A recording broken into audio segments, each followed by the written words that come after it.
Hello, this is a short tutorial on how to read your student's progress report. At Phoenix Charter Academy, each school year is made up of 6 terms. Each term, students are assigned goals according to their planned graduation date. Each term, a report is sent home indicating the progress towards the completion of these goals.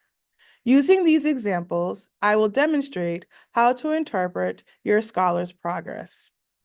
In the first example, you can see that George has 4 goals, 3 in Humanities 1 and 1 in Math 1. In this example, George has met all 4 of his goals and therefore is making adequate progress and is considered on track. Using Sarah as an example, Sarah has 3 goals, 2 in Humanities 1 and 1 in Math 1. Sarah has not met all of her goals. She received credit for Humanities 1, however, has an I for Math 1, and therefore is considered off track and not making adequate progress. It is important to note that students who are consistently not meeting their goals and are considered off track will not graduate on the anticipated date. Their progress and graduation will be delayed. Another tool that you may request and refer to is the student's individualized learning plan. This tool contains the student's academic overview. The academic overview outlines all of the units, courses, and state requirements that the student needs in order to graduate.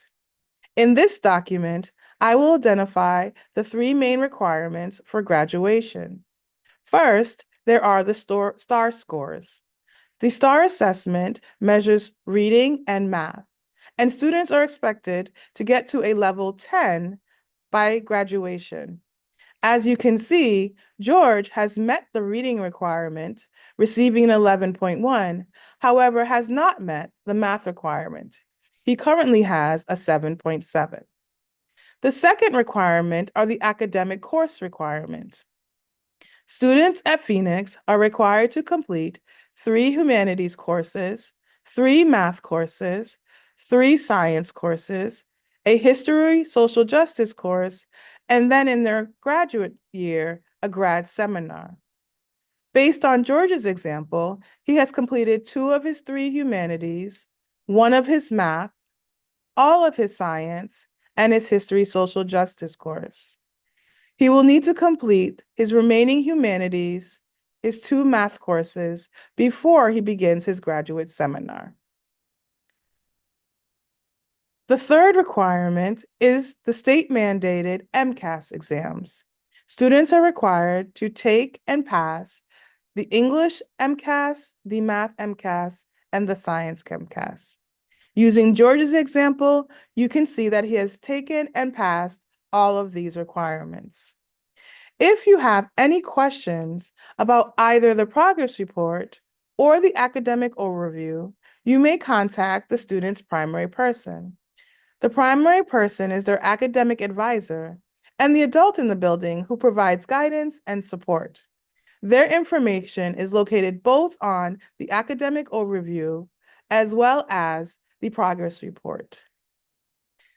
We hope this tutorial has been helpful and look forward to a successful school year.